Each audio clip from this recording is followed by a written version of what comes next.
Welcome to K6 మీ అదాలత్ కార్యక్రమానికి స్వాగతం. జిల్లా జడ్జ్ కుంచాల సునీత ఆదేశాల మేరకు ఈ జిల్లా వ్యాప్తంగా ఈ నెల 12వ తేదీన ఓవరాల్ గా జాతీయ లోక్ అదాలత్ కార్యక్రమాలు నిర్వహిస్తా ఉన్నది. ఈ జాతీయ లోక్ అదాలత్ లో ప్రతి ఒక్క కేసు కూడా అక్కడ అంటే కాంపౌండబుల్ ఉన్న కేసులన్నీ కూడా రాజీ కుదుర్చుకునే అవకాశం ఉంది. కాబట్టి కక్షిదారులందరూ కూడా సద్వినియోగం చేసుకోవాలని చెప్పేసి జిల్లా జడ్జి గారు తెలిపారు. అందులో భాగంగానే ఏదైతే చట్టాల మీద లోక్ అదాలత్ గురించి ప్రజల్లో అవగాహన పెంచేందుకు K6 మీ అదాలత్ కార్యక్రమాన్ని చేపట్టింది. ఈ కార్యక్రమంలో ఈనాటి మన అతిథి ఏదైతే family court district family court Shaukat Zaman గారు మనతో ఉన్నారు. ఒక్కసారి ముందుగా మేడం ని ఇన్వైట్ చేద్దాం. నమస్తే అండి, welcome to our court.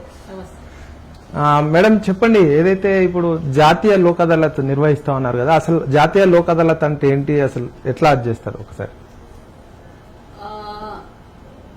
Thank you for inviting me on this program, but I may not be very comfortable with Telugu language, though I know, but therefore I wanted to speak in English. This Lok Adalat is being held on 12th of March. In this Lok Adalat, all type of cases which are feasible, which can be compounded, which both the parties agree and come to a point can be compromised, can be settled in the Lok Adalat. So the Lok Adalat is basically the offshoot of the mainstream of judiciary. So mainstream judiciary law, you will get so many procedures, so many things involved. Whereas in Lok Adalat, you don't have those tough situations, and flexibility is there, and therefore the parties can directly come to the Lok Adalat and settle their issues. In this Lok Adalat, all the civil disputes can be settled irrespective of anything. And coming to the criminal cases, you have compoundable cases which are mentioned in CRPC. Those compoundable cases can be settled in Lok Adalat. And petty cases, as the name itself says, petty offences which deals with the 1,000 fine and lesser than that can be settled. So instead of going around the court for years together, I pray all the audience, if they are involved or if their relatives or anybody are involved in the civil disputes or any criminal litigation, can come out to Lok Adalat and settle the disputes once and for all and have a peaceful life. Okay madam, ఇప్పుడు మనం చూసినట్లయితే జాతీయ లోక్ అదాలత్ కార్యక్రమం ఈ రకంగా ఉంటే మనం ఒక్కసారి హిందూ మ్యారేజ్ యాక్ట్ గురించి చర్చించుకునే ప్రయత్నం చేద్దాం. మేడం, అసలు హిందూ మ్యారేజ్ యాక్ట్ అనేది ఎప్పుడు మొదలైంది, ఎట్లా దాని గురించి అసలు ఒక్కసారి చెప్పండి. Because my court is a family court, I deal with these acts: Hindu Marriage Act, Hindu Muslim Marriage Act, and divorce cases, conjugal cases, maintenance cases. All these cases, family related issues, come to my court. So I deal with all these cases. So basically, you ask for Hindu Marriage Act. The salient features of this act is that both the parties should belong to the religion, Hindu religion. Such type of cases where both the parties are Hindus come under this act. So when both the parties are Muslims, come under the Muslim Marriage Act. And if one of the parties Muslim or the other religion, the other parties of other religion, those marriages should come under Special Marriage Act. So those Special Marriage Act should be registered before the Registrar of Marriages. So those type of cases come under Hindu Marriage Act. So basic features of this Hindu Marriage Act is that the Hindu Marriage Act actually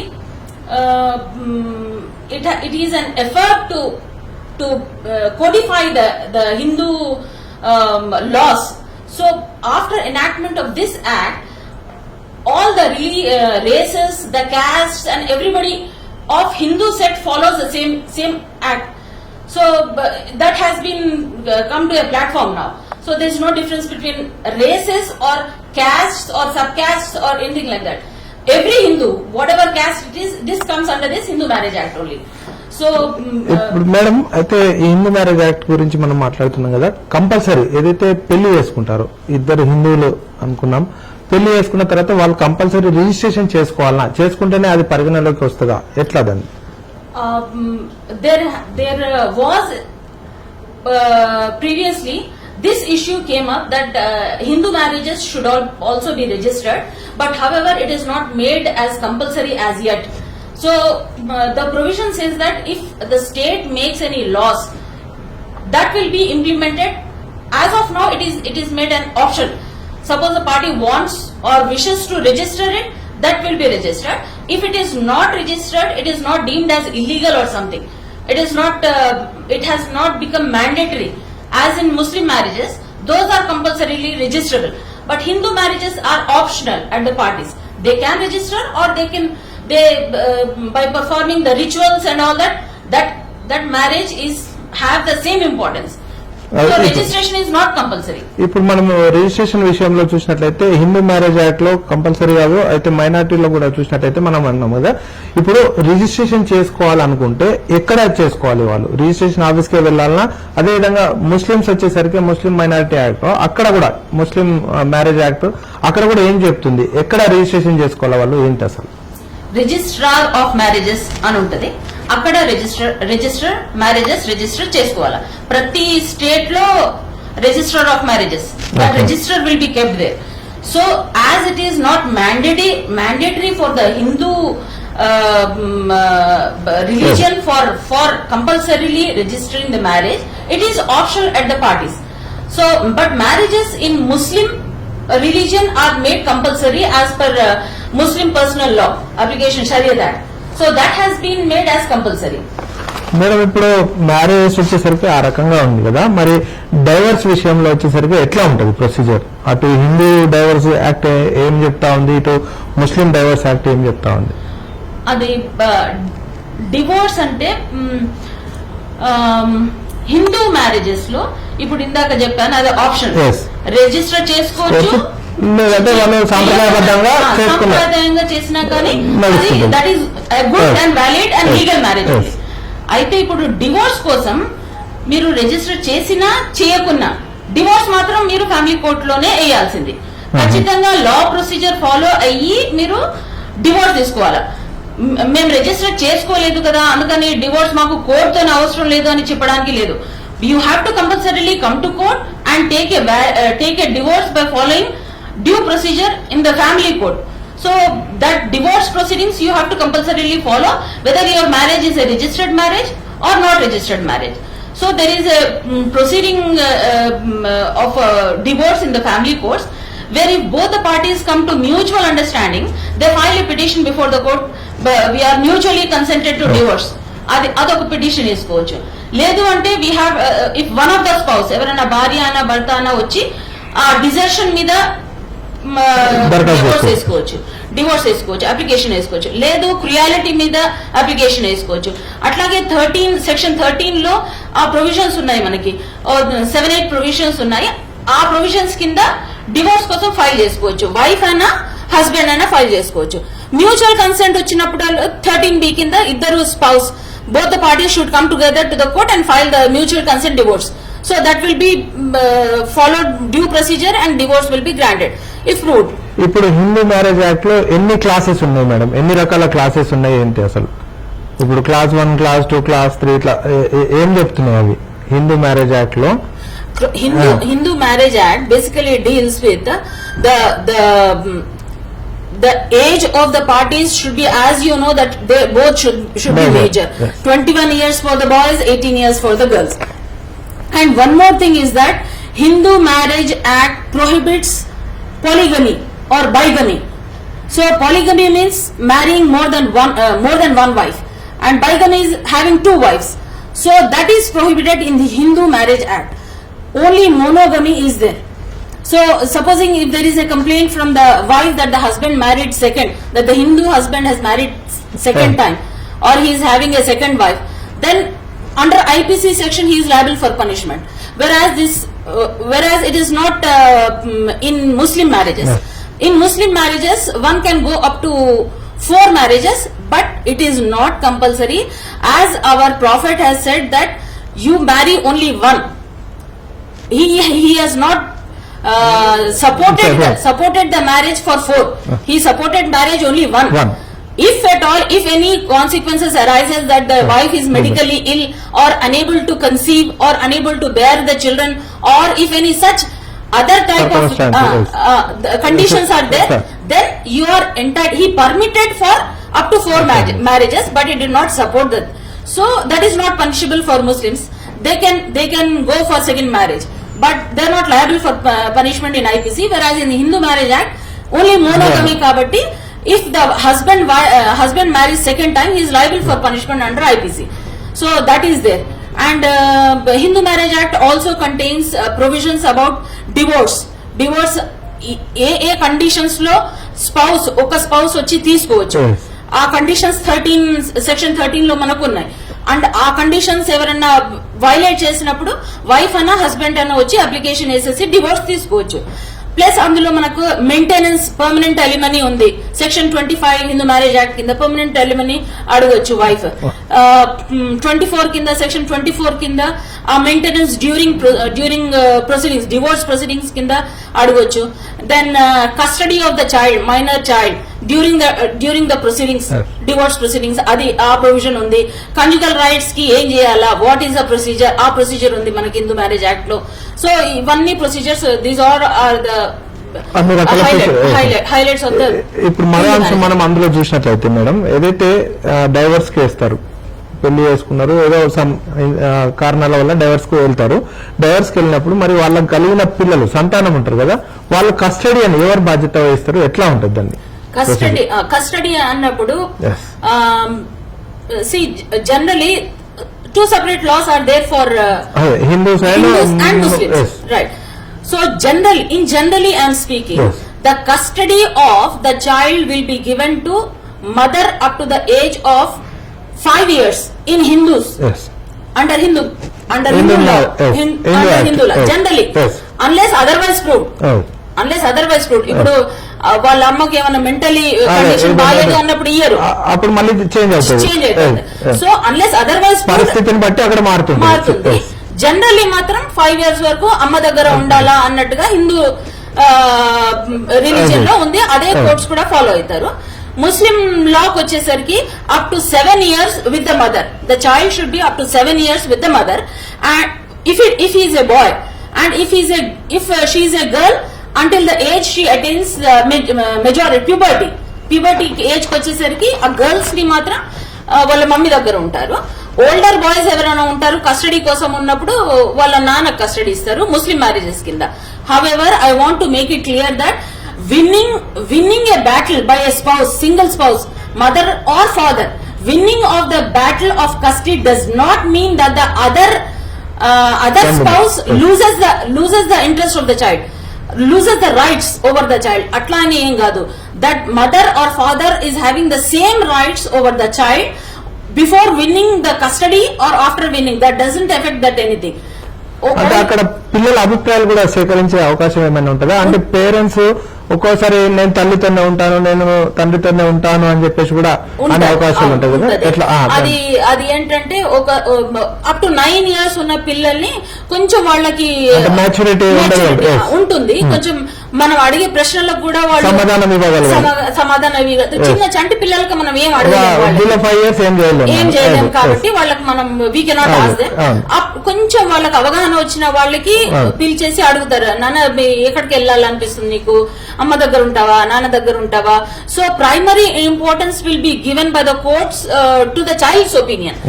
ఎందుకంటే మనకు what the courts feel is that the interest of the child is paramount consideration.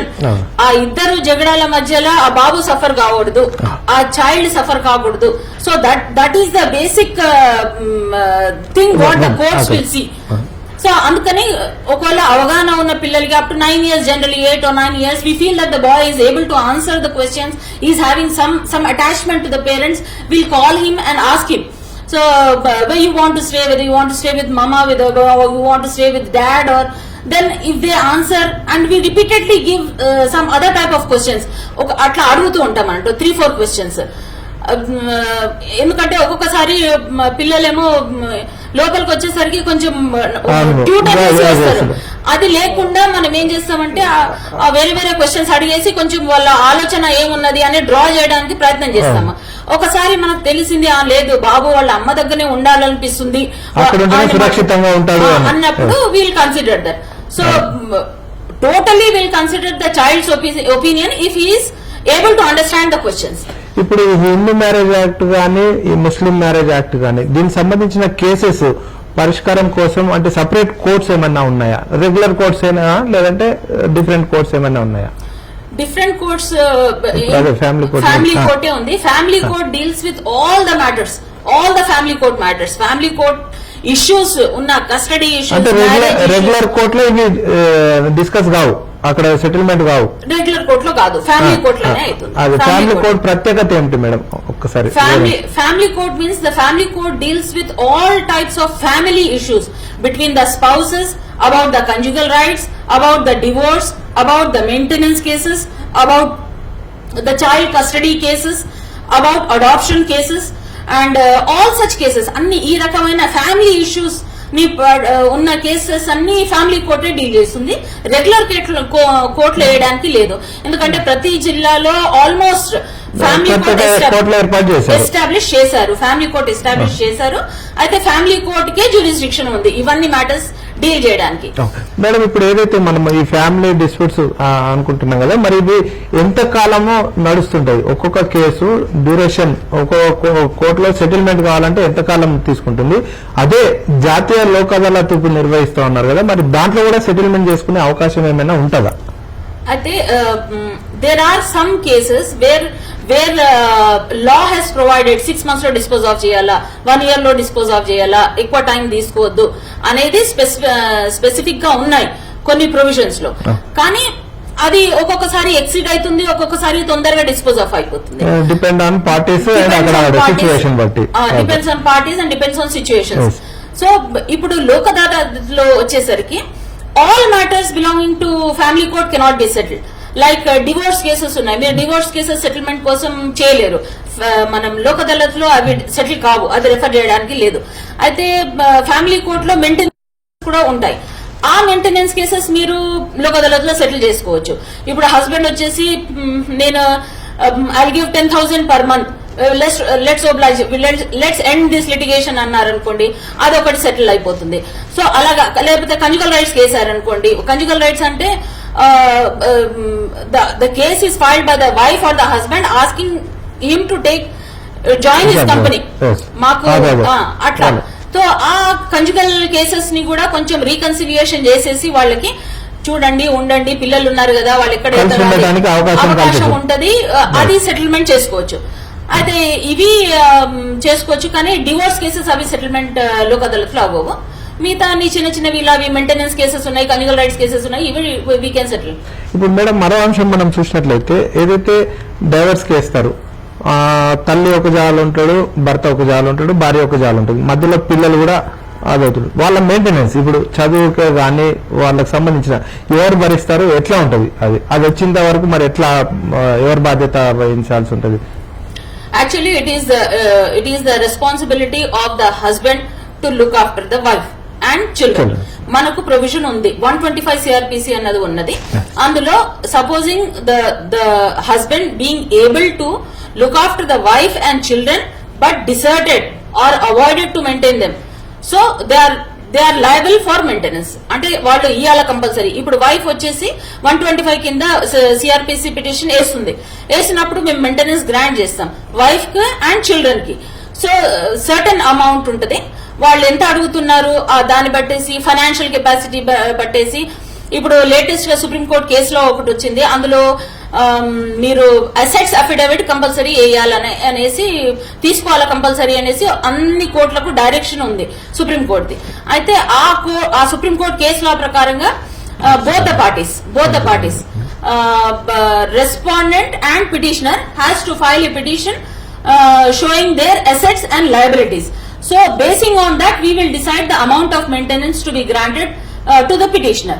ఇప్పుడు madam ఇది మనోవర్షం మనం చూసినట్లయితే ఏదైతే ఇది divorce విషయాలు మనం చూసుకున్నామో, ఇది కాకుండా వాళ్ళకి సంబంధించిన ప్రాపర్టీస్, ఇప్పుడు డైవర్స్ అయిపోతుంది, డైవర్స్ అయిపోయినాక మరి ఆ భార్యతో పాటు పిల్లలు కూడా ఉంటారు, వాళ్ళకి భర్తకున్న ప్రాపర్టీస్ లో కూడా ఏమైనా వాటా ఇస్తారా, మరి ఎట్లా దాన్ని అది చేస్తారు? అది దానికోసం వాళ్ళు వేరే కేసు వేసుకోవాలా, సూట్ వేసుకోవాలా, రెగ్యులర్ సపరేట్ రెగ్యులర్ సూట్ వేసుకోవాలి. అంటే వాళ్ళకి రైట్ ఉంటదా? రైట్ ఉంటది, వాళ్ళ రైట్ పోదు. మెయింటెనెన్స్ ఇచ్చిన మాత్రాన ఆ రైట్ ప్రాపర్టీ మీద అన్నది పోదు. ఆ ప్రాపర్టీ రైట్స్ ఖచ్చితంగా ఉంటాయి. దానికి రెగ్యులర్ కోర్టులో ఆ ప్రాపర్టీ ఎక్కడ ఉన్నదో ఆ చూసేసి, సపోజింగ్ ఇప్పుడు మీకు ప్రాపర్టీ హైదరాబాద్ లో ఉన్నది, హస్బెండ్ కి ప్రాపర్టీ హైదరాబాద్ లో ఉన్నది, వైఫ్ హస్బెండ్ ఇక్కడ మెయింటెనెన్స్ ఇస్తున్నాం, ఇక్కడ గ్రాంట్ అయిపోతుంది, దాన్ని నడుస్తుంది. కానీ ఆ ప్రాపర్టీస్ అక్కడ ఉన్నాయి కాబట్టి you have to file in the concern court. ఆ కోర్ట్ కి జ్యూరిస్డిక్షన్ ఉంటుంది, అక్కడ ఫైల్ చేసుకోవాలి. ప్రాపర్టీ రైట్స్ మాత్రం ఉంటది అలాగే, కానీ దానికి సపరేట్ సూట్ ఉంది, సపరేట్ లిటిగేషన్ ఉంటుంది, సపరేట్ డిసైడ్ అవుతుంది, సపరేట్ కోర్ట్, సపరేట్ అంటే regular courts as a regular suit వేసుకోవాలి. ఇప్పుడు చివరిగా చెప్పండి మేడం, ఏదైతే హిందూ మ్యారేజ్ యాక్ట్ అటు ముస్లిం మ్యారేజ్ యాక్ట్ లో ఇంకా మా ప్రేక్షకుల కోసం ఏం వివరిస్తారు, ఏం సందేశం ఇస్తారు మీరు? See, before going into the conclusion, I want to say that you please, in all settlement cases, మీరు వచ్చి కాంప్రమైజ్ అయ్యి సెటిల్ అవ్వడం చాలా better, instead of fighting years together for this amount. ఇప్పుడు నా కోర్టులో నేను చూస్తున్నాను 2016 ఇయర్ కేసెస్ కూడా ఉన్నాయి. ఇప్పుడు 16 అంటే ఆల్మోస్ట్ 6 ఇయర్స్ నుండి వాళ్ళు ఫైట్ చేస్తున్నారు. సో ఫైట్ చేస్తున్నారు, ఓకే. అల్టిమేట్ గా what you have lost so many years, ఇన్ని సంవత్సరాలు మీరు పోగొట్టుకున్నారు. అది కాకుండా హెల్త్ కూడా పోతుంది, అది కాకుండా మళ్ళీ అడ్వకేట్ ఫీజు, ఆ ఫైనాన్షియల్ బర్డెన్ అదంతా పడుతుంది, మళ్ళీ ఎప్పుడు పేషీకి మీరు రావాల్సి వస్తుంది. అది కాకుండా it is always better in family matters to come together and settle the issues once for all. అది కొంచెం మీకు పీస్ ఆఫ్ మైండ్ ఉంటుంది. You will be prevented from daily or coming to the court on every adjournment of the case. Adokati meeku you will be rid of that, and it is better to settle the matter amicably. Even Hindu marriage act or Muslim marriage act lo మీరు ఏమన్నా maintenance కోసం fight చేస్తున్నారంటే I make an effort. చూడండి, ఆయన అంత ఇస్తున్నాడు అంటున్నాడు, you come one step forward, what is there, he will come another step forward, come to a settlement, come to decide the issue and have a peaceful life antanu. So this Lok Adalat gives you an opportunity of utilizing your settlement, utilizing this opportunity to settle your course and have a healthy and peaceful life. Nowadays scenario is that we are so much in this corona, we are so much in this middle of this volcano where you lose health and you do not know what will happen to you. Financial loss, everything loss, you do not know what will happen to a person on the next minute. So I always urge the audience, my clients or whatever, even my court officers, my advocates, to make an effort to let them settle the matter. Let them, instead of losing health and peace of mind, let them come and settle the matter. That is more profitable to you rather than asking ఇంకో 10,000 పెంచండి, ఇంకో 10,000 పెంచండి. అట్లా అడగకుండా health అడగండి. ఏదో ఒక settlement వచ్చేసి అది సెటిల్ చేసుకోవడం మీకు ఇంకా ప్రాఫిటబుల్ ఉంటది. ఓకే మేడం, ఇంకోటి చివరిగా, అంటే మీ ఈ ఫ్యామిలీ కోర్ట్ తో పాటు ఇంకా ఇతర ఎక్స్పీరియన్స్ లో మీరు మర్చిపోని కేసు ఒక ఎగ్జాంపుల్ చెప్పండి. ఎట్లా మీ అనుభవం ఎట్లా అనిపించింది ఆ కేసులో డిస్పోజ్ చేయడం కానీ, అట్లా ఒక డిఫరెంట్ స్పెషల్ కేసు? ఇక్కడికైతే నేను ఫ్యామిలీ కోర్ట్ లో వచ్చాను, కానీ ఇది వరకు మాత్రం నేను వేరే రెగ్యులర్ కోర్ట్ లో I was posted there. So there was one matter చాలా ఏళ్ళు క్రితం. ఒక సివిల్ సూట్, ఒక సివిల్ అంటే ఒక ఆస్తి తగాదా, ప్రాపర్టీ డిస్ప్యూట్. ఒక very elderly persons, one person and his sister were there. ఏదో ఒకరు ఎవరు some person came and requested, నాకు కొంచెం జాగా ఇవ్వండి, ఆ ఇస్త్రీ డబ్బా ఏదో పెట్టుకుంటానంటే సరే అనేసి జాగా ఇచ్చాడు.